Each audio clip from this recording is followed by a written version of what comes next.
जय माँ दुर्गा। आज हम सुनेंगे श्री दुर्गा सप्तशती का प्रथम अध्याय, जिसमें मेघा ऋषि का राजा सुरथ और समाधि को भगवती की महिमा बताते हुए मधु कैटभ वध का प्रसंग सुनाया गया है।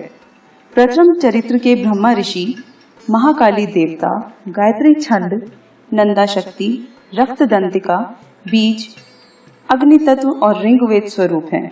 श्री महाकाली देवता की प्रसन्नता के लिए प्रथम चरित्र के जप में विनियोग किया जाता है। भगवान विष्णु के सो जाने पर मधु और कैटभ को मारने के लिए कमल जन्मा ब्रह्मा जी ने जिनका स्तवन किया था, उन महाकाली देवी का मैं सेवन करता हूँ। वे अपने 10 हाथों में खड्ग, चक्र, गदा, बाण, धनुष, परिघ, शूल, भुशुंडी, मस्तक और शंख धारण करती हैं। उनके 3 नेत्र हैं। वे समस्त अंगों में दिव्य आभूषणों से विभूषित हैं। उनके शरीर की कांति नीलमणि के समान है तथा वे 10 मुख और 10 पैरों से युक्त हैं। सूर्य के पुत्र सावर्णी, जो 8वें मनु कहे जाते हैं, उनकी उत्पत्ति की कथा विस्तार पूर्वक कहता हूँ, सुनो। सूर्य कुमार महाभाग सावर्णी भगवती महामाया के अनुग्रह से जिस प्रकार मनवंतर के स्वामी हुए, वही प्रसंग सुनाता हूँ। पूर्व काल की बात है।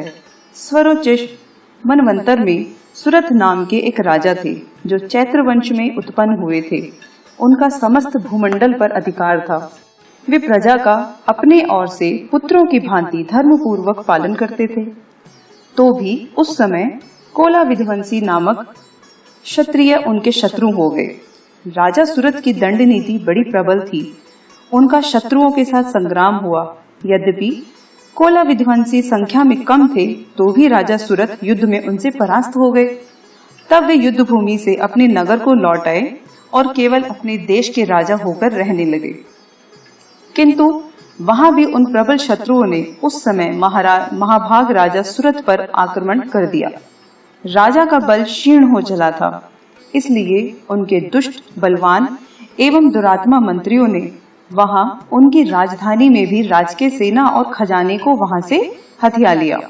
सुरथ का प्रभुत्व नष्ट हो चुका था, इसलिए वो शिकार खेलने के लिए घोड़े पर सवार होकर वहां से अकेले ही एक घने जंगल में चले गए।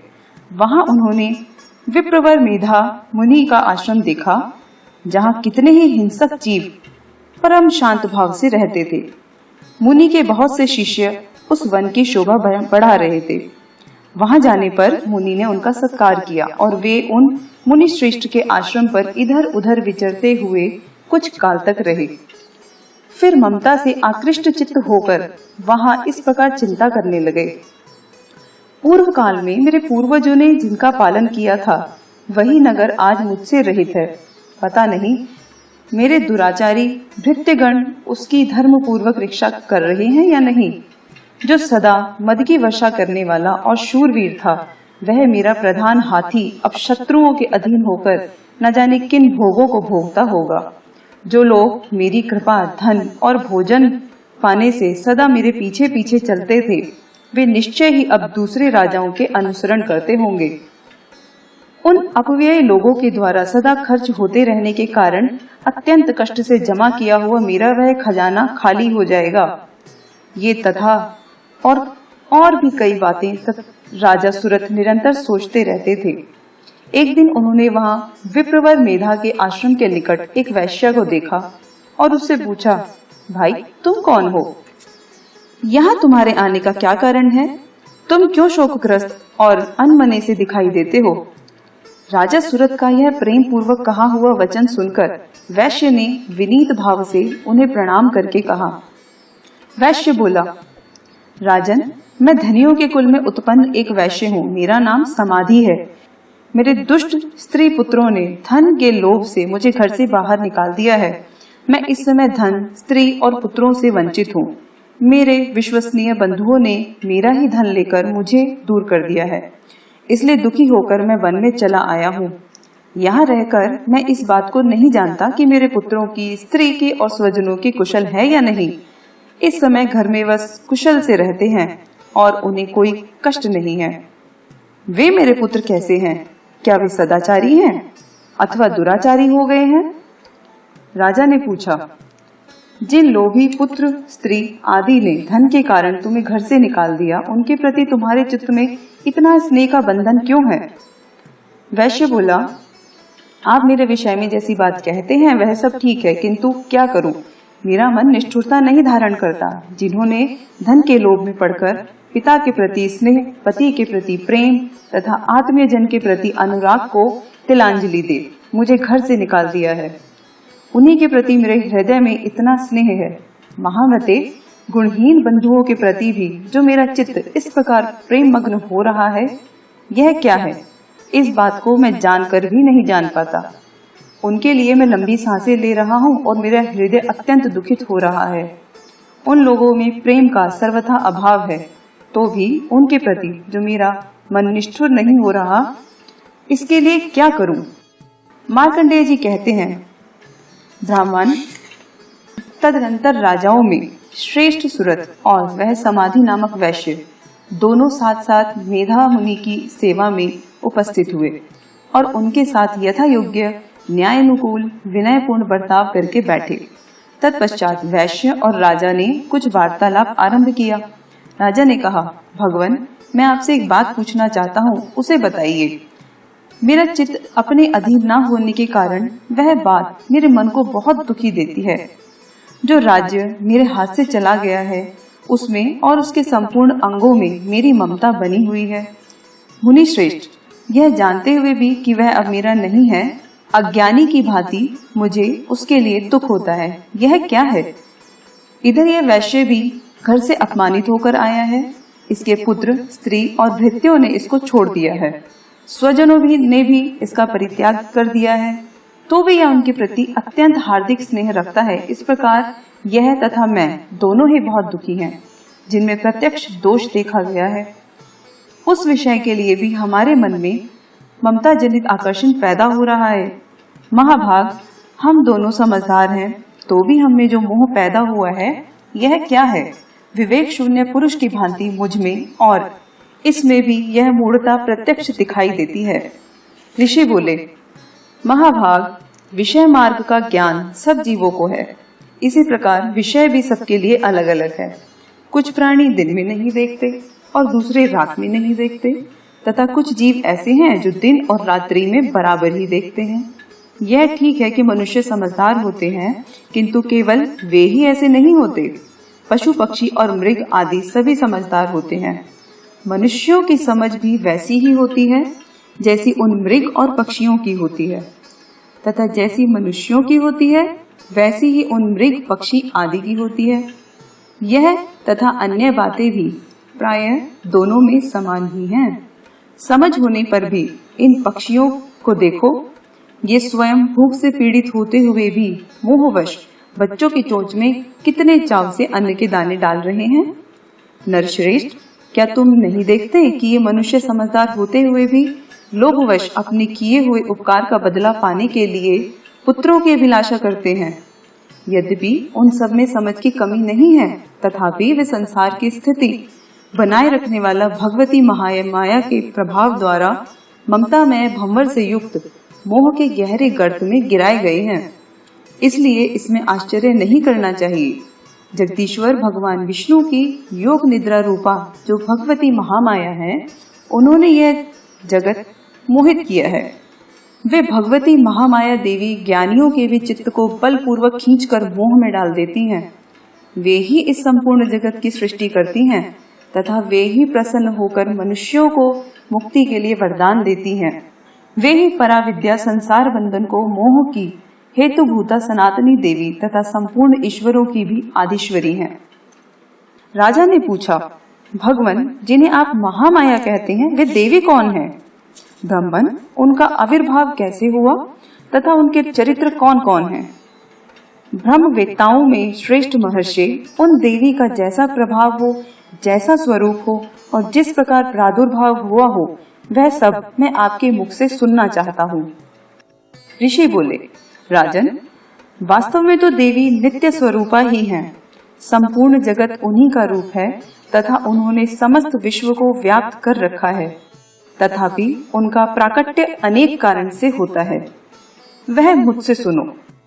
यद्यपि वे नित्य और अजन्मा हैं, तथापि जब देवताओं का कार्य सिद्ध करने के लिए प्रकट होती हैं, उस समय लोक में उत्पत्ति हुई कहलाती है। कल्प के अंत में जब संपूर्ण जगत एकांड वर्ण में निमग्न हो रहा था और सबके प्रभु भगवान विष्णु शेषनाग की शैया बिछाकर योग निद्रा का आश्रय ले सो रहे थे, उस समय उनकी कानों की मैल से दो भयंकर असुर उत्पन्न हुए, जो मधु और कैटव के नाम से विख्यात थे। वे दोनों ब्रह्मा जी का वध करने को तैयार हो गए।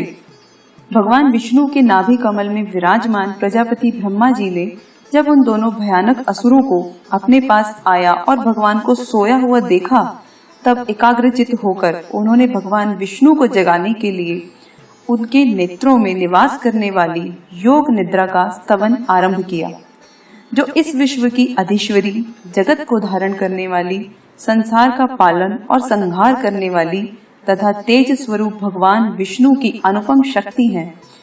उन्हीं भगवती निद्रा देवी की भगवान ब्रह्मा स्तुति करने लगे। ब्रह्मा जी ने कहा, देवी तुम ही स्वाहा, तुम ही स्वधा और तुम ही वशत्कार हो। स्वर भी तुम्हारे ही स्वरूप हैं। तुम ही जीवन दायिनी सुधा हो। नित्य अक्षर प्रणव में अकार, उकार, मकार इन तीन मात्राओं के रूप में तुम ही स्थित हो तथा इन तीन मात्राओं के अतिरिक्त जो बिंदु रूपा नित्य अर्ध मात्रा है, जिसका विशेष रूप से उच्चारण नहीं किया जा सकता, वह भी तुम ही हो। देवी तुम ही संध्या, सावित्री तथा परम जननी हो। देवी तुम ही इस विश्व ब्रह्मांड को धारण करती हो। तुम ही से इस जगत की सृष्टि होती है, तुम ही से इसका पालन होता है और सदा तुम ही कल्प के अंत में सबको अपना ग्रास बना लेती हो। जगन्मयी देवी, इस जगत की उत्पत्ति के समय तुम सृष्टि रूपा हो, पालन काल में स्थित रूपा हो तथा कल्पनांत के समय संहार रूपा धारण करने वाली हो। तुम महाविद्या, महावाया, महामेधा, महास्मृति, महामोह रूपा, महादेवी और महासुरी हो। तुम ही तीनों गुणों को धारण उत्पन्न करने वाली सबकी प्रकृति हो। भयंकर काल रात्रि, महारात्रि और मोह रात्रि भी तुम ही हो। तुम ही श्री, तुम ही ईश्वरी, तुम ही ह्रीम और तुम ही बोध स्वरूपा बुद्धि हो। लज्जा, पुष्टि, तुष्टि, शांति और क्षमा भी तुम ही हो। तुम खड्ग धारिणी, शूल धारिणी, घोर रूपा तथा गदा, चक्र, शंख और धनुष धारण करने वाली हो। बाण, भुषुंडी और परिघ ये सब भी तुम्हारे अस्त्र हैं। तुम सौम्य और सौम्यतर हो। इतना ही नहीं, जितने भी सौम्य एवं सुंदर पदार्थ हैं, उन सब की अपेक्षा तुम अत्यधिक सुंदरी हो। पर और अपर सबसे परे रहने वाली परमेश्वरी तुम ही हो। सर्व स्वरूप देवी, कहीं भी सत असत रूप जो कुछ वस्तुएं हैं और उन सब की जो शक्ति है, वह तुम ही हो। ऐसी अवस्था में तुम्हारी स्तुति क्या हो सकती है? जो इस जगत की सृष्टि, पालन और संहार करते हैं, उन भगवान को भी जब तुमने निद्रा के अधीन कर दिया है, तब तुम्हारी स्तुति करने में यहाँ कौन समर्थ हो सकता है? मुझको, भगवान शंकर को तथा भगवान विष्णु को भी तुमने ही शरीर धारण कराया है, अतः तुम्हारी स्तुति करने में शक्ति किसमें है? देवी तुम तो अपने इन उदार प्रभावों से ही प्रशंसित हो। ये दोनों दुधुष असुर मधु और कैटव हैं। इनको मोह में डाल दो और जगदीश्वर भगवान विष्णु को शीघ्र ही जगा दो।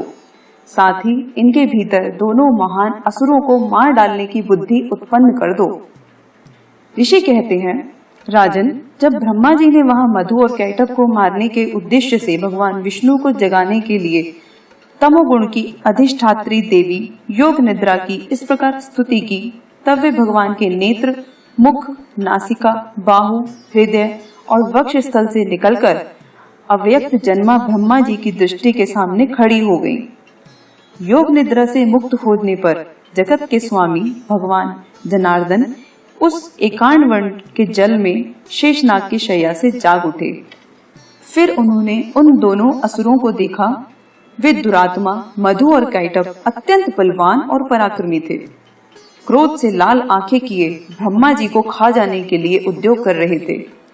तब भगवान श्री हरि ने उठकर उन दोनों के साथ 5000 वर्षों तक केवल बाहु युद्ध किया।